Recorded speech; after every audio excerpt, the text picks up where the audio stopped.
The bar is open. The bar is open. Chris, what's on tap today? Yeah, well, I'm excited to have an HHH alumni, Saul David, back to join us. Saul is a historian, broadcaster, and author of numerous books of fiction and nonfiction. And by numerous, I mean it takes up like the whole title page of the book. His books have been shortlisted for the Westminster Medal for Military History and variously named at Waterhouse Military History Book of the Year and an Amazon History Book of the Year. He is the co-host of the Battleground podcast, which is very good, by the way, with History Happy Hour alum Patrick Bishop. But most important of all, he is, of course, an alumni of History Happy Hour. We've had him on several times before, but we're here to talk about his new book, Tunisgrad. Oh, yeah. Oh, you weren't trusting that I could pull it out. It's back up, baby. It's back up. You just, things are going wrong. Saul, this is more chaos than even you're probably used to. Well, Battleground is a well-oiled machine, so this is. It's very nice to see that not every organization works, as well as it seems from the outside. But yeah, listen, you cope with what was looking a bit tricky with 30 seconds to go very well. So well done, you two. Oh, thank you. Thank you so much. But to get started, so it's not going so well for the Germans, and you start the book with Lieutenant General Walter Warlock, who is in Hitler's headquarters. He's Jodel's number 3, and he says that November of 1942 was the month of doom in modern German history. What is he driving at there, and why did you start the book there? Yeah, I mean, I started with the story of Hitler getting the news that he's on his train, by the way, his special train. He's heading from Berlin to Munich, and he gets the news in the middle of the night. This is the 8th of November, 1942, that the Western Allies, in fact, they described them as the Americans, which was half right, was the Americans and the Brits, were landing in French North Africa. Now, that was on the 8th. 4 days earlier, Rommel and his Panzer Army had lost the Battle of Alamein. That was the kind of 8-day meat grinder, and he'd lost the Battle of Alamein and was beginning to withdraw out of Egypt. So that was the second moment that was bad news for the Germans in November 1943. And the third one, of course, came at the end of the month, which was the Russian counterattack, or the Soviet counterattack, to be more specific, at Stalingrad. And of course, we all know how that turned out. So I think, to be fair, Warlimont is slightly with the benefit of hindsight, but nevertheless, these 3 key moments happened in that month, and it wasn't good news for the Germans. So you call your book Tunisgrad. Now, is that from a quote? What's that from? What does it mean? Yeah, well, I found that title in Rick Atkinson's book, Army at Dawn, wonderful book about the first of his trilogy, in which he starts off in North Africa, then goes to Italy, of course, with Volume 2, and then finally Northwest Europe for Volume 3. Volume 1 is the good one. So the Volume 1 is the good one, exactly. The Army at Dawn, I think it was called. And I was wondering when I saw that quote, it's absolutely perfect. I've just described, of course, that November was also the month at which the beginning of the end in Stalingrad. So was this really a term the Germans used, or is Rick Atkinson using it slightly ironically? Did a little bit of research, and lo and behold, it was a term the German public were using for the disaster in North Africa, which, of course, played out, as no doubt we'll discuss, 2 or 3 months after Stalingrad. But it was very much an, oh my goodness, not again. Really, you're seriously telling me that this disaster is happening in North Africa? Well, it's, we're going to call it, with a little bit of tongue in cheek, but also a kind of sense of looming disaster, Tunisgrad. So, but again, then why, given that, there are plenty of books written about Stalingrad, there are plenty of books written about Guadalcanal, why is this, I know you mentioned it in the book, and I think it's true that, for at least to American readers, Tunisia is kind of like, eh. Yeah, well, there's a very good reason, Chris, and that's because the senior American commanders, when they came over to the UK in early 1942, said, we've got a strategy, which is to deal with Germany first. That had been agreed with the British a year earlier. So everybody knew what they wanted to do. The question is, how are they going to do it? How are they going to defeat Germany? The Joint Chiefs of Staff, when they came over, particularly US Army Chief of Staff Marshall, were very much of the opinion, let's get into Northwest Europe as quickly as possible. If we can't get in any huge numbers in 1942, let's at least make a show of force. Operation Sledgehammer, as it was planned, they're going to land somewhere like Brittany or at least somewhere in Northwest Europe. The British counter argument was, this is going to be a disaster. It's too early. The Germans are still too strong. We need to find somewhere else where we can go in together, learn the business. That is, you can learn the business, the American troops who were fresh to European fighting. You can learn the business of fighting the Germans, but not against, you know, overwhelming German force of the type you would almost certainly have met in France in 1942. Let's go to North Africa. We can do some serious damage to the Axis war effort, not least because this is where Italy, this is where Mussolini's imperial interests and imperial ambitions are. He wants to create a kind of new Roman Empire in North Africa. And if we can totally defeat the Axis forces in North Africa, we can probably knock the Italians out of the war. We can certainly regain control of the shipping lanes in the Mediterranean. And then ultimately, that's going to open up the whole of Southern Europe to invasion. And this is probably the best thing we can do towards the end of 1942. Certainly, if we go into Northwest Europe, as I say, it's going to be a disaster.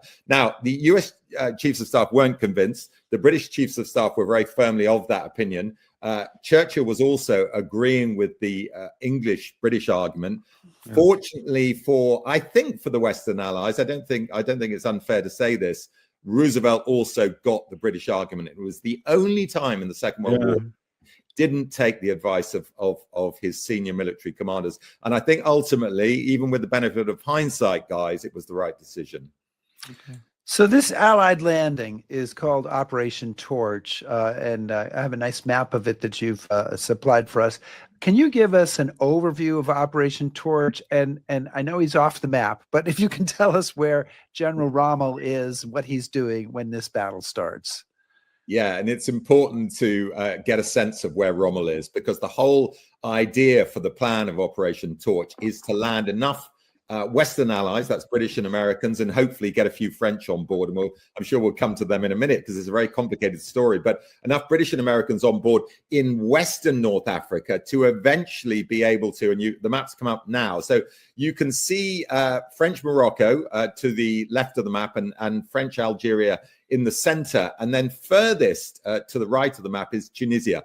This is obviously going to be the key battleground. Why? Because Tunisia lies between those two countries we've already mentioned and Libya, and that's the country into which Rommel. So if you go off towards the right, the lower right of the map, you'll go all the way through Libya to Egypt. That is the location for the defeat of Rommel at the Battle of El Alamein, and he's going to be coming gradually, retreating gradually all the way through Libya into southern Tunisia, which is where, in the end, you're going to get the Montgomery's 8th Army coming from Egypt, and you're going to get these forces, Operation Torch forces, that have just landed in French North Africa, going to be trying to squeeze Rommel's army between the two of them.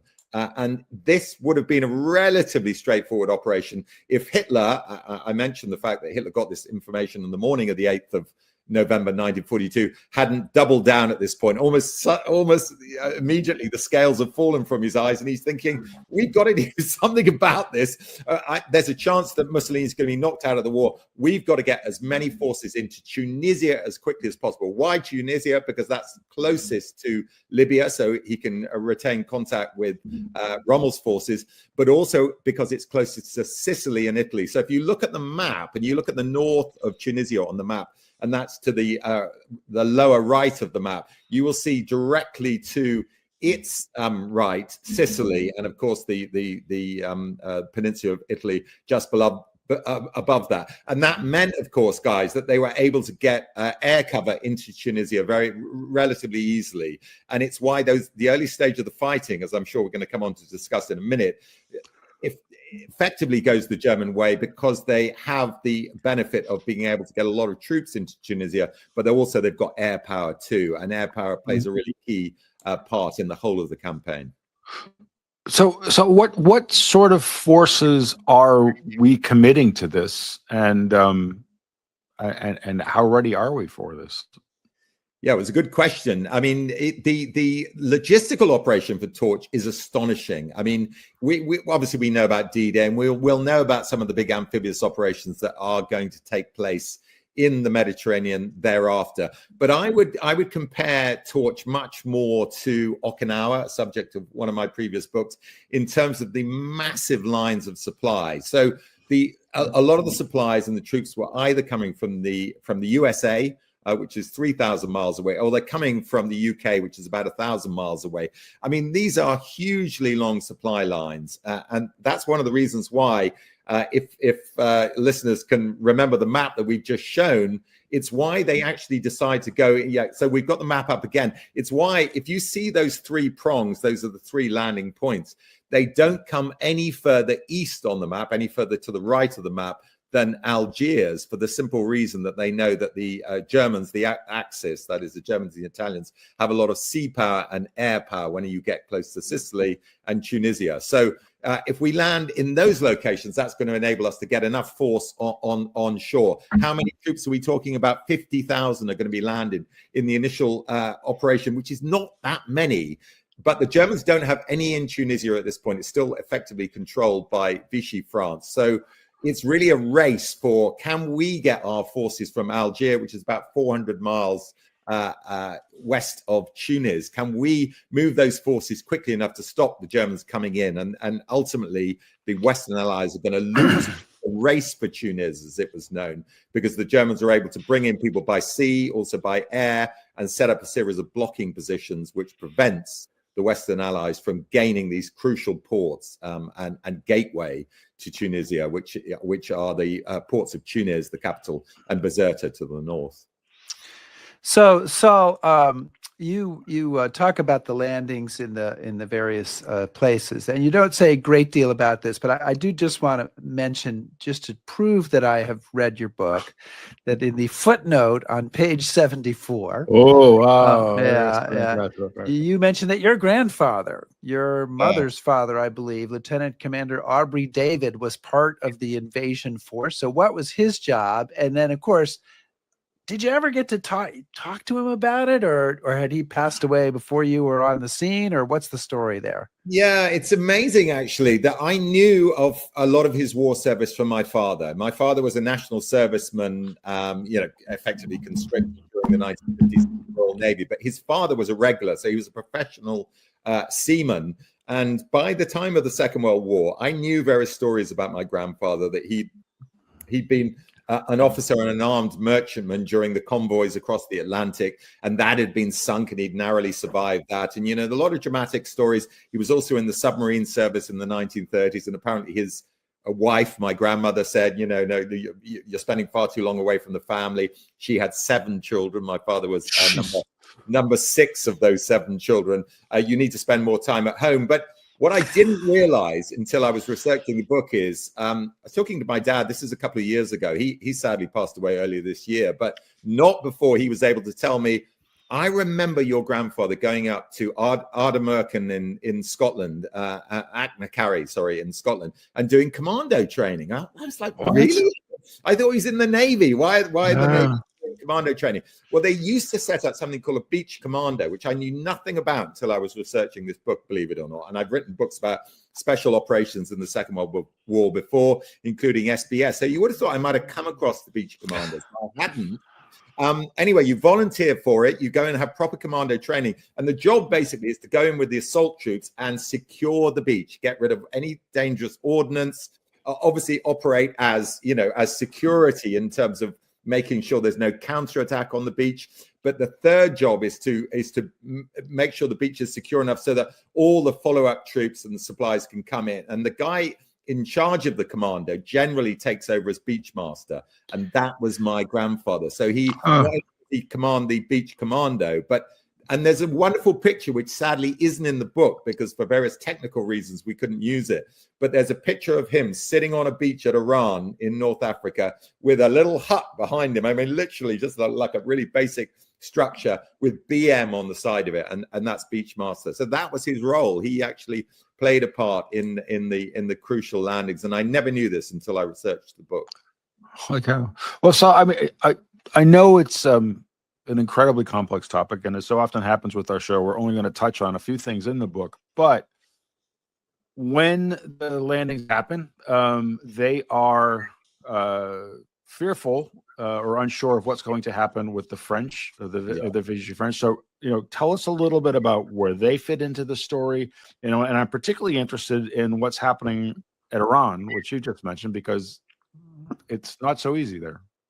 No, well, the big question is, what are the French going to do? Now, just to give a bit of context to everyone listening and watching this, is that the French, of course, have been our allies in 1939 and 1940. And there's a lot of bad feeling at the way that campaign, that is the Dunkirk campaign, ends. The Germans blame us for doing a runner, as they were, sorry, the French blame doing a runner at Dunkirk. We, on the other hand, say, well, the French have fought so poorly, we've got to get out what troops we can. And probably we would have not had an opportunity to fight on if we hadn't gone out of Dunkirk. What happens a few weeks later after Dunkirk really gives you a kind of sense of understanding why there's still a lot of bitterness in North Africa. Churchill very sensibly says, well, the second most powerful navy in Europe is the French. There's a danger the Germans are going to get their hands on it. So we need to either sink the French fleet or force them to hand it over to us. And one of these confrontations takes place at a location, an anchorage called Mers El Kabir, which is next to Oran, which you mentioned, Chris. And we basically give the French admiral an ultimatum. He rejects it, and we sink what's left of their fleet. One or two ships get away, but we kill about 1,500 French sailors and as I say, sink a number of ships. And there's a lot of bad feeling as a result of that. Nevertheless, if you fast forward a couple of years on, you've now got Vichy France really under the foot of the Germans. I mean, it's technically neutral, but it's really controlled by Germany in terms of its foreign policy. And we are hoping, that is the Western allies, the Americans and the British are hoping, when we land on French North Africa, enough people in the Vichy armies in North Africa are going to see sense. They're going to get a sense of which way the wind's blowing, and they're going to come over to our side. But what actually happens is, for 2 days, from the 8th and the 9th until part of the 10th, so for 48 hours, the French do fight pretty stoically, and particularly at Oran, where there's an attempt to capture the port intact. There's a bit of a bloodbath. They send in these 2 ships in an attempt to capture the port by coup de main, and it doesn't go well. And a lot of Americans, actually, they are the main combat at Iran, lose their lives. One other little wrinkle about the story of the landing at Torch is that because the British are so unpopular with the French as a result of the stories I've just told you, particularly Mers El Kabir, all the British servicemen are wearing stars and stripes on their shoulders. So the and they're also wearing American uniforms. So the idea is to make the French believe that this is the Americans who they don't have a particular beef with in comparison. But also just, to give people a sense of, this is a neutral country being invaded by, forces with weapons. So there was always a likelihood that the French are not going to be happy about that. They weren't told about it in advance. And as I say, they fight for 48 hours, and those 48 hours are crucial because it stops our chart. It slows up the possibility that we can get to those 2 crucial ports in Tunisia, as I mentioned, as quickly as possible. Meanwhile, the Germans, of course, are pouring their troops, and the Italians are pouring their troops into Tunisia. And that's why they win the race for Tunis. So I just want to insert, though, that action at Oran that doesn't go so well. There's a Canadian-born Royal Naval officer that takes part in that, right? Yeah, that's right. Well, Parker. Actually, yeah, that's absolutely right. And he wins the VC, and it's a really sad story. So Canadians could win the Victoria Cross. I think most people watching this are going to know that in the Second World War. And in many ways, it's a deserved medal. I think the plan was a bit optimistic, to be truthful. They're going to use these 2 ships and some special forces commandos in canoes to basically get into the harbor, take over the warships in there, and ultimately capture the harbor intact, as I said. And the man in charge of this, was, remind me of the name you just mentioned. Parker, wasn't it? Was it Parker? Not Parker. It's something else. I think Parker might have been in command of one of the American battalions there. Okay. Yeah, sorry. But anyway, he slips my mind. But he's a naval officer. He's decorated from the First World War, Canadian naval officer. Yeah. And it's his plan, and he's convinced everyone it can work. It goes horribly wrong. He's captured, later released, of course, because the French, whoever they take prisoner at this point, once they realize the game's up, when the Western Allies have got enough people into French North Africa, everyone's released again. He does do extraordinarily well. A lot of people on his ship are killed. Have you managed to track down his name? Yeah, Frederick Thornton Peters. Peters, that's right. Yeah, I know Peters. it was a P. There we go. Yeah, wonderful character. And the real tragedy of the story is that after trying to carry out this action, which doesn't go well, as you say, he nevertheless is recommended for, and ultimately is going to be awarded a Victoria Cross. But traveling back to the UK, his plane crashes. I mean, what bad luck is that? And he's getting very close to the southern coast of the UK. His plane crashes and he dies, and he's awarded a posthumous VC for his family, but of course never. Wow. So the Germans are pouring troops in, and eventually North Africa is where Americans first go into combat against Germans, and vice versa, at least against the soldiers of Nazi Germany. We did fight some Germans 20 years before. So who comes off best in their first clash of arms, and does that change during the 7 months of fighting, and if so, why? That's a three-part question. Do you know what? Oh, you stuck that in there. But it's a brilliant question, and do you know what? And all the times I've been talking about this book, Rick, honestly, no one's phrased it like that. And the reason it's such a good question, whether it was intentional or not, actually, the very, very first bit of combat between American armor and German armor, and I know people are going to be thinking, well, I bet that went horribly wrong, didn't it? It didn't. It was amazingly successful. So there's a battle during the early stage. So this is late November, when the American and British forces are trying to get to Tunis, and the Germans and the Italians are setting up blocking positions. There's an armored battle in which literally, this is very unusual, both armored forces are moving to contact. That's a little bit later, by the way, the picture you've shown there, but that'll give people a sense. So in the foreground, just to give people a sense of what they're looking at, that is an 88 millimeter anti-aircraft gun that was often used for anti-tank work. And in the background, I think that's a Churchill tank, but that picture was taken in about April 1943. So if we go back to the beginning of the campaign, to November 1942, you've got this two forces meeting up. And what's extraordinary about this battle is that Patton says, just literally 3 or 4 weeks later, our armors, we're undergunned, we're under, we don't have a good enough equipment to really take on the Germans. This is before the Shermans came in any force to the campaign. And at the beginning, they didn't have such good tanks. They didn't have the M4, as it was known. They had M3s and M2s, which are much lighter tanks. Stuart's, and I can't remember the name of the other one, but in any case. The Grant tank?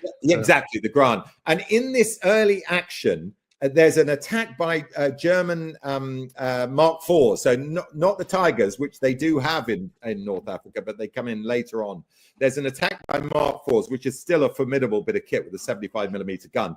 And amazingly, well, fortunately, there is a company of American tanks that are in a hold down position on the flank, and as the Mark IVs are going past them, they're just shooting. They don't have very big guns. I think it's a 50 millimeter, possibly even a 37 millimeter, but quick firing guns, and they're just riddling the side and rear of these tanks. And actually, they knock out 7 or 8 Mark IVs and completely blunt the German armored attack, and they withdraw.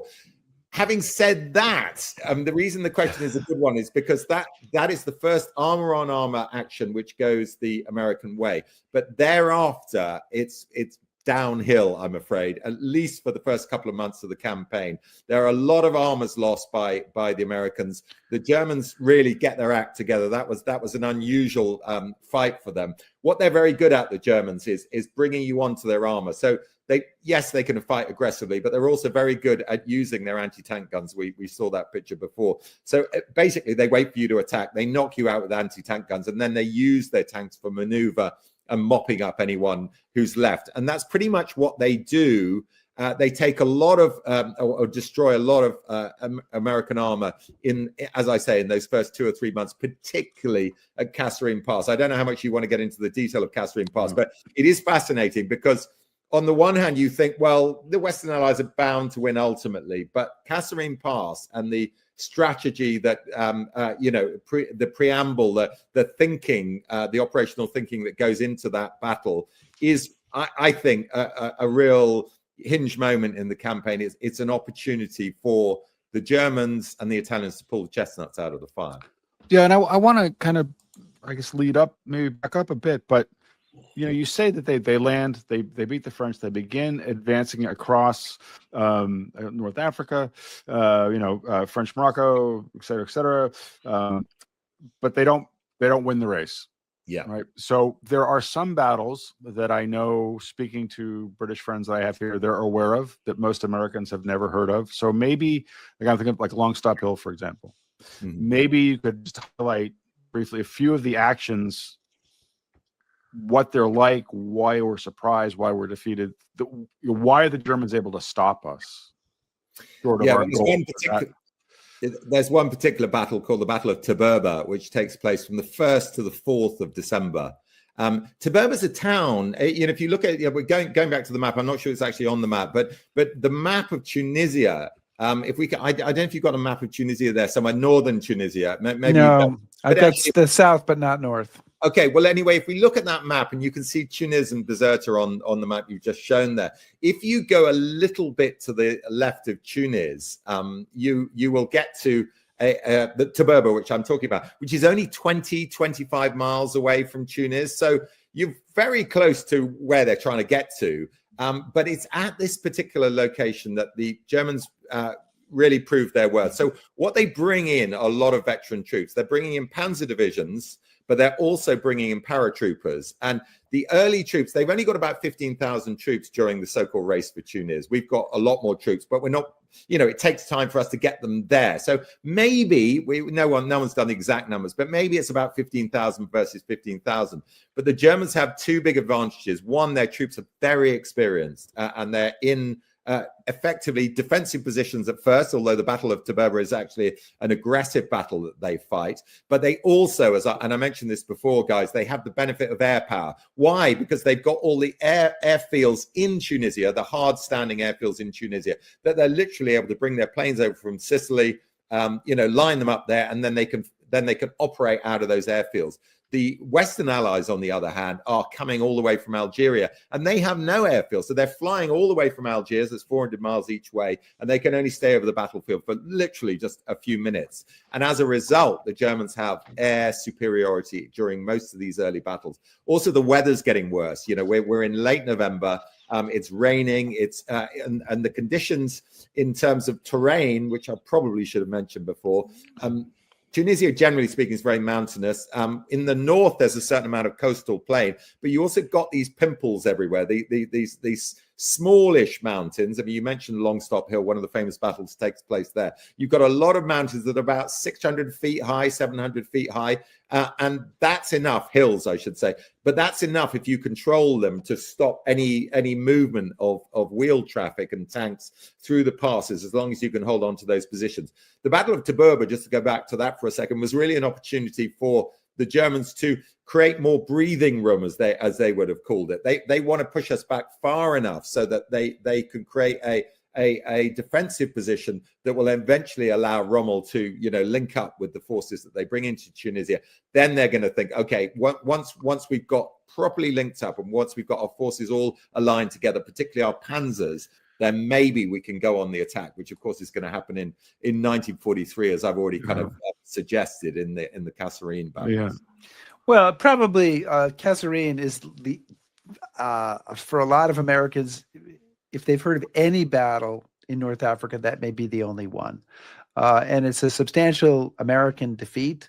And after Kasserine, Eisenhower's chief of staff, Beadle Smith, writes, "The outstanding fact to me is that the proud and cocky Americans today stand humiliated by one of the greatest defeats in our history. Fortunately, this is being followed by a determination to profit from our mistakes and to get the hell to get in there and beat the hell out of the Axis.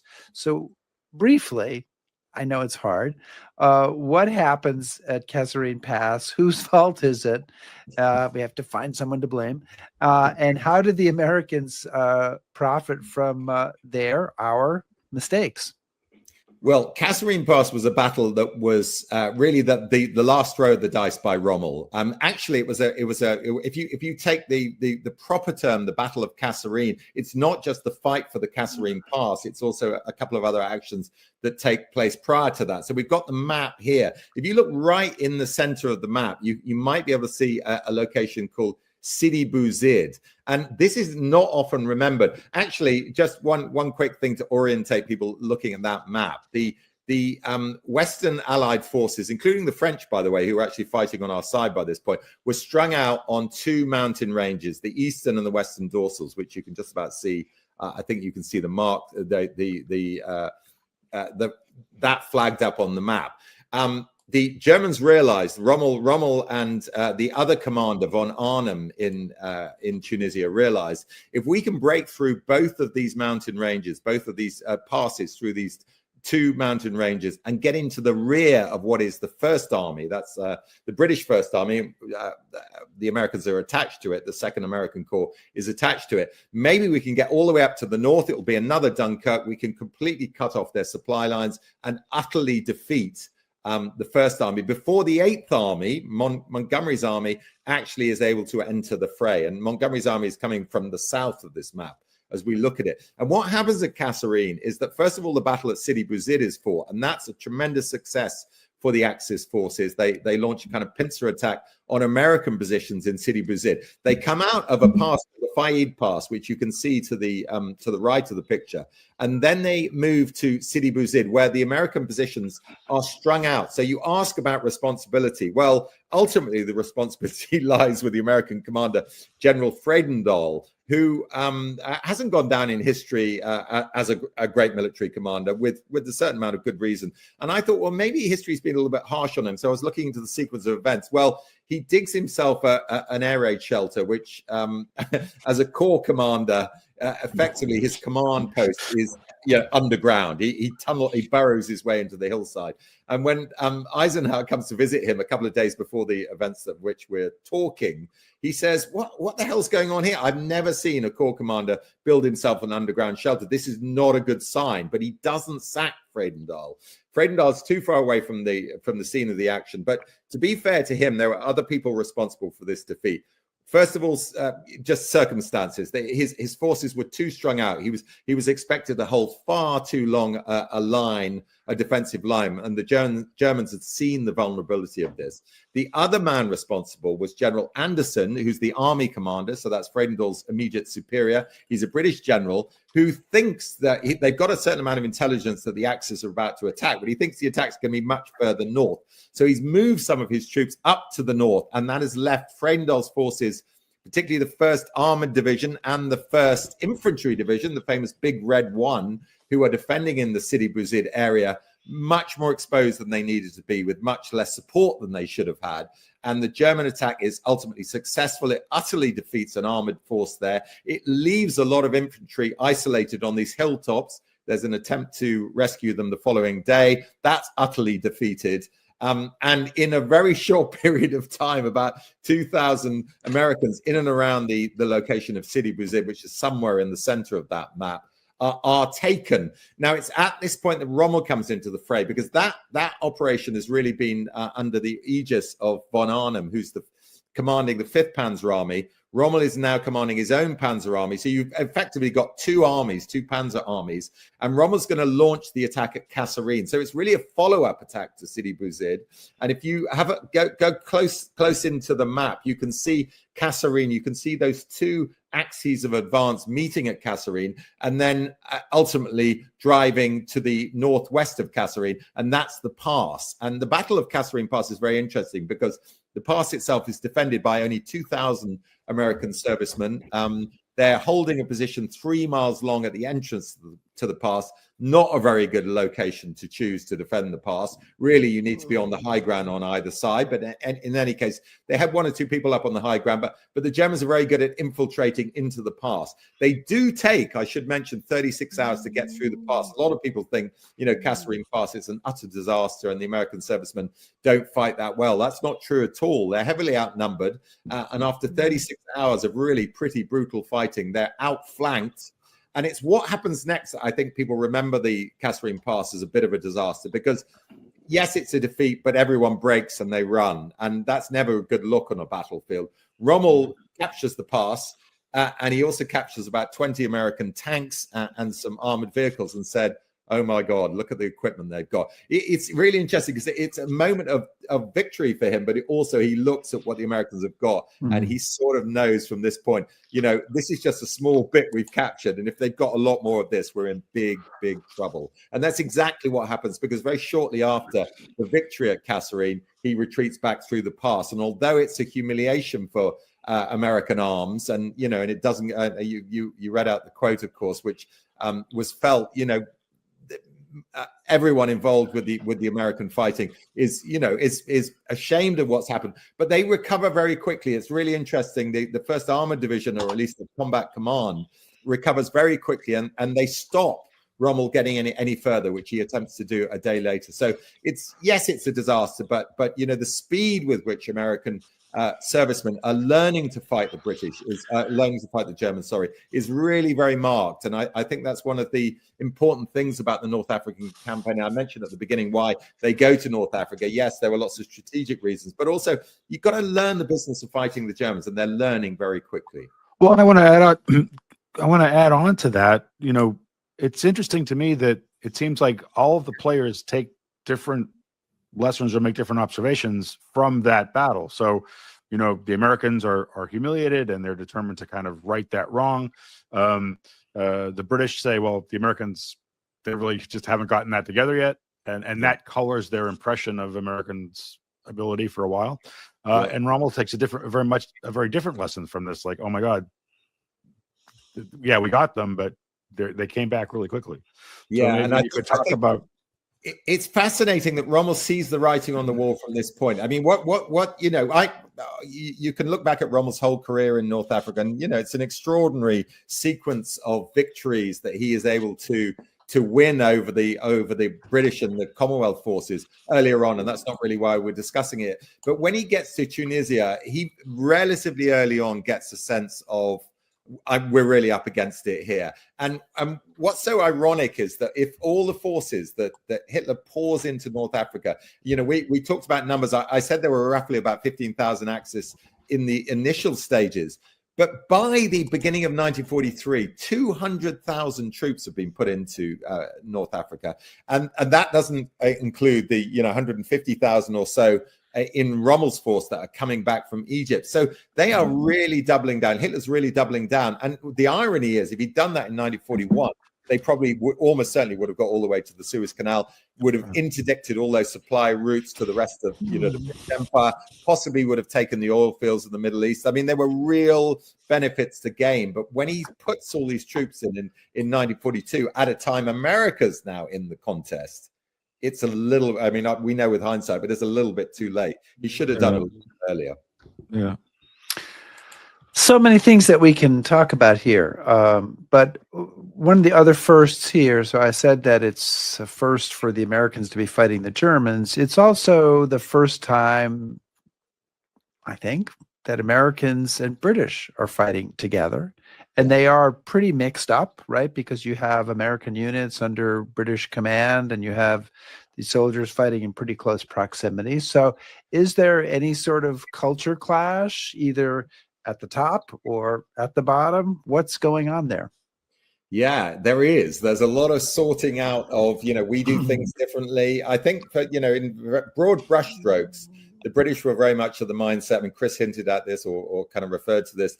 British are very much of the mindset, we've been fighting the Germans for 2 years. We know what we're doing. But that argument only goes so far, because yes, the 8th Army probably knew what they were doing by this point. But we're not talking about the 8th Army until they arrive in Tunisia the start of 1943. The army that we're referring to and the army that was attacked at Kasserine is the first army with this US Second Corps attached. And that is an inexperienced army. So the British can talk all they like about the fact that they've been in the war for a couple of years or 2.5 years at this stage.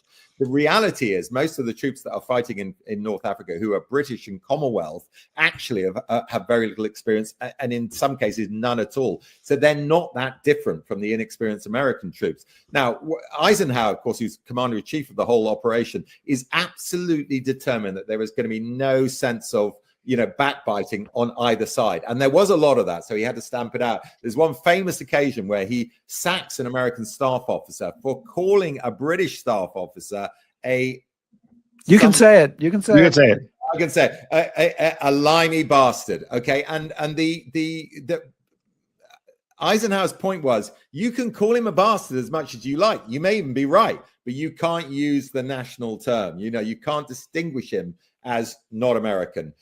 So that he has to go, and he was very good at making sure all the senior people in his staff were some Brits and some Americans, and the odd New Zealander and an Australian possibly were thrown in there, but basically Canadians, Canadians, yeah, but not that many, but yes, one or two.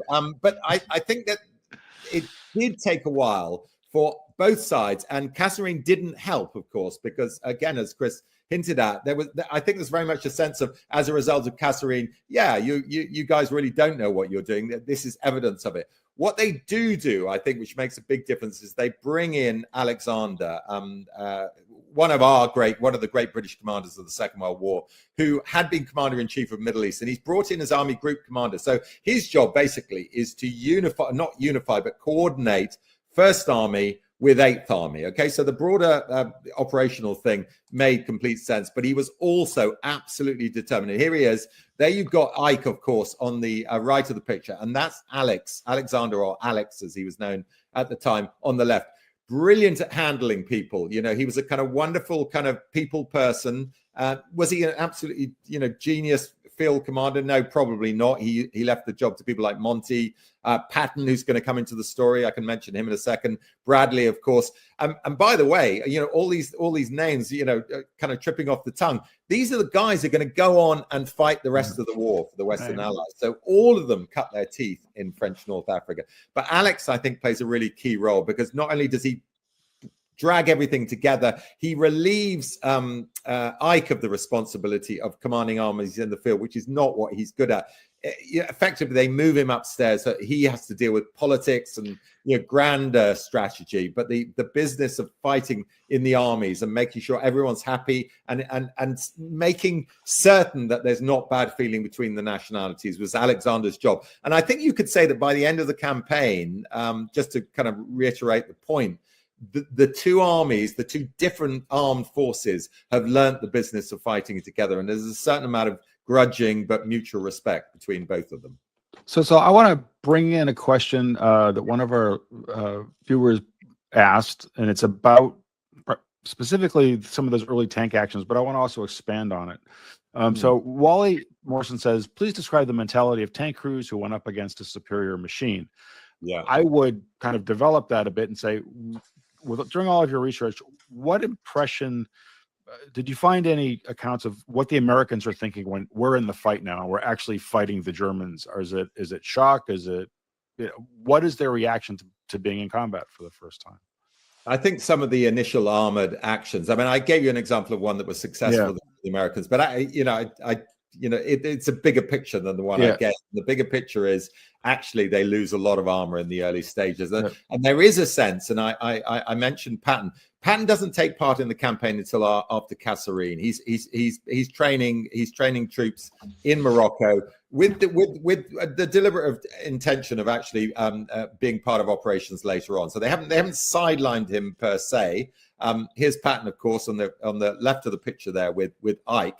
Patton's brought in December. That's after some of these early tank actions, to write a report about how the early fighting's gone. And of course, he is an armored expert. He's fought in the First World War in tanks. He's met Eisenhower actually not long after that, who also was a bit of a tank expert. I don't know if listeners viewers are going to be surprised to hear that, but he was. And Patton is very much of the opinion we can't match them. You know, they've just got better kit than us. We need to revise our tactics, which was good advice. But I think the idea, and you see this with a lot of the British accounts written by British servicemen at the time, is that we're outgunned by the Germans. Well, yes, up to a point, but the real advantage the Western Allies had, and I've already hinted at it with Rommel's comments, is qualitatively, particularly when you bring in the Tiger tank, and they had some Tiger tanks in French North Africa, maybe about 20, 25 Tiger tanks. That's nothing. I mean, when you talk about the kind of hundreds of Shermans that the Americans are going to bring into the fray, and the Churchills and the Grants and the other tanks that we had, I mean, we ultimately, by the end of this campaign, we're going to have absolute superiority in terms of numbers. Qualitatively, it's true that in some of these battles there was a feeling, and they go horribly wrong. And of course, the consequence for a tank crew, and I've got a lot of graphic descriptions, as you have to have, you know, if you're going to be honest about what it's like, of, you know, the consequences of being up against superior armor is horrific.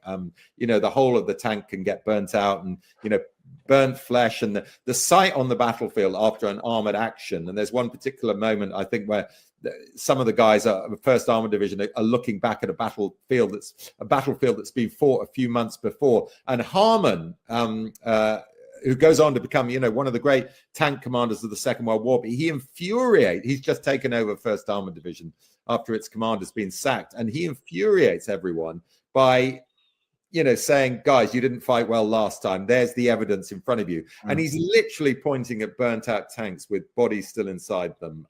You know, it was a really bad thing to say, but that's the reality for tank crews. It was a brutal way to fight. And if you're outgunned up against some of the, you know, it wasn't just the armor. I hope I made that point clearly enough. The Germans are very good at anti-tank. Well, yeah, and I guess that's something I wanted to get at. I mean, what was kind of the Allied, or specifically the American reaction to the shock of battle, right? This is their first big action, right? Did you come across any sense of like what the ordinary GI was thinking? Was it shock? Is it what, you know? Yeah, it's all of that. I mean, first of all, they're inexperienced, so any type of combat is going to be a shock. But I think that they built up. It reminds me a little bit when I was working on my Guadalcanal book about the Pacific War. Before the American servicemen get to Guadalcanal, which is their first proper offensive action of the Second World War, they very much have a sense that the Japanese are supermen, and the same thing is going on in North Africa. They've heard a lot about the Germans. They are aware that the Germans are in control of most of the continent. They've defeated the British and the French, and they've had pretty much an unbroken run of success. There is a certain amount of trepidation, and the shock of these initial battles, particularly when they lose a lot of armor, not always because the Germans are fighting well, sometimes because a lot of very bad decisions are taken because a lot of people are inexperienced, and that happens in war. I think there is a real shock to the system. If you look at the way everyone's talking, that's from Patton saying we're being outgunned to, we're fighting very poorly, to General Anderson, who's in command of the First Army, who writes back to his boss back in the UK, the Chief of Imperial General Staff, Alan Brooke, and says, you know, I'm sorry I haven't achieved what I meant to achieve, but I've got a lot of inexperienced troops. He's basically throwing the Americans under the bus, actually, which refers back to a previous question that you asked. And he said, you know, the Americans are green and they won't listen to advice, as he puts it. I mean, it's completely undeserved criticism.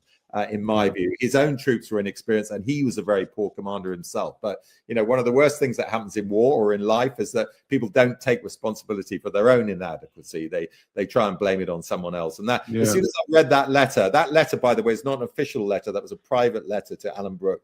I knew that Anderson was, never be the great commander that he wanted to be, because he had certain, you know, character flaws that he couldn't cover up. Yeah. So we're approaching the end of our hour, and there's a lot more questions we could ask you about. But the Americans and the British do end up, of course, driving the Germans out of North Africa and capturing a huge number of them.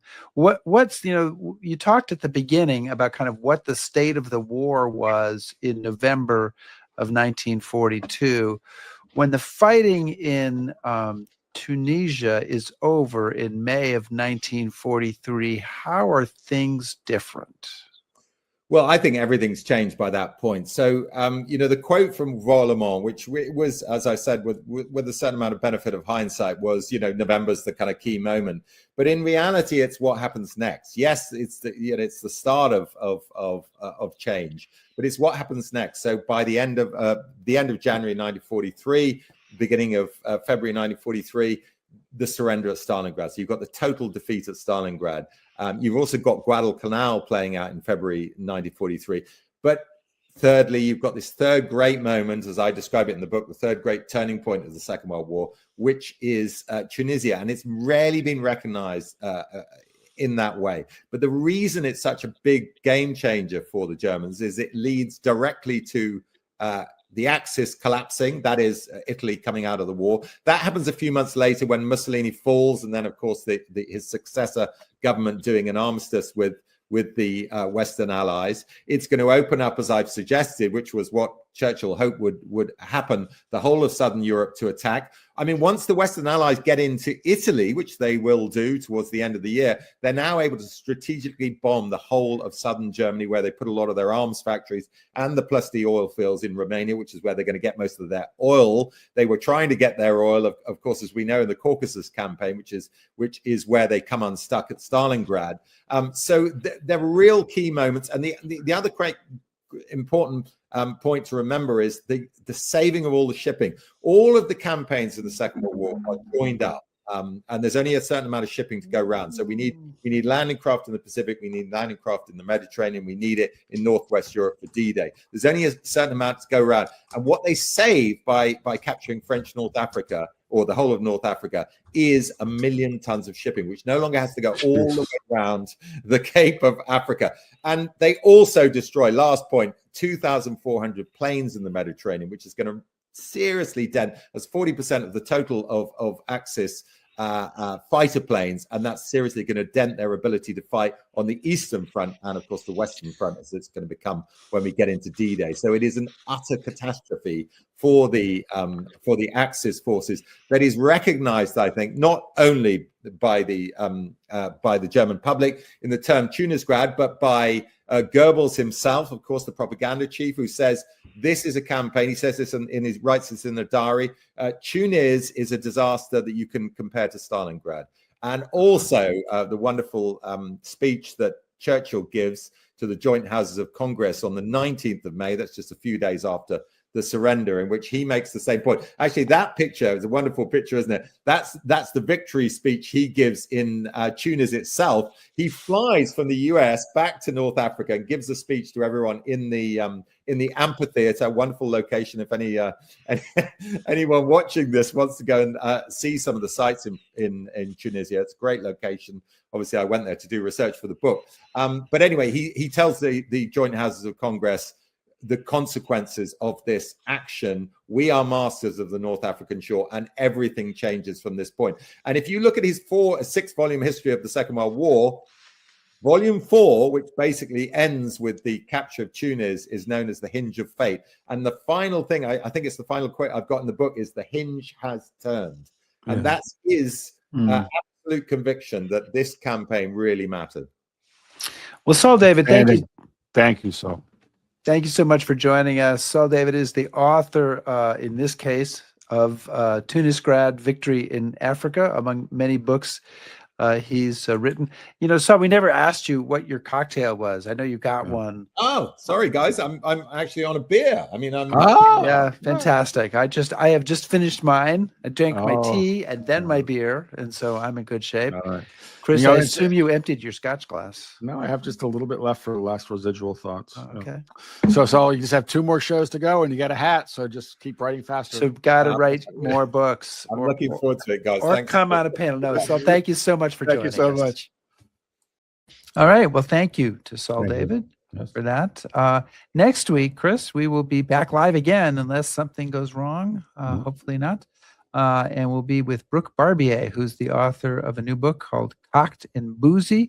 It's a lighthearted look, perhaps, at the role of alcohol in the war for independence, or an explanation of the madness that was brought into the or once what peaceful colonies. What was the fuel that fired the spark that lit the imaginations? Yeah. So we had that episode about Philadelphia and the Declaration of Independence a couple weeks ago. And I think that was actually the first episode of Drunk History. And a bunch of guys got together and said, no, wait a minute, let's do this. Oh, right. And let's charge King George with yeah. That's we should. I was wondering, our guest last week, if he had a favorite part of the Declaration after the preamble. It was something I didn't ask him. Maybe I'll email him and ask him, and we'll try to put that up on the Facebook page.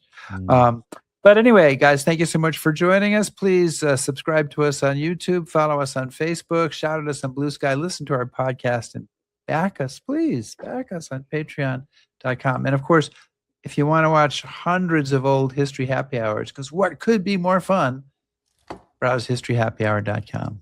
Thanks, everybody. Stay safe.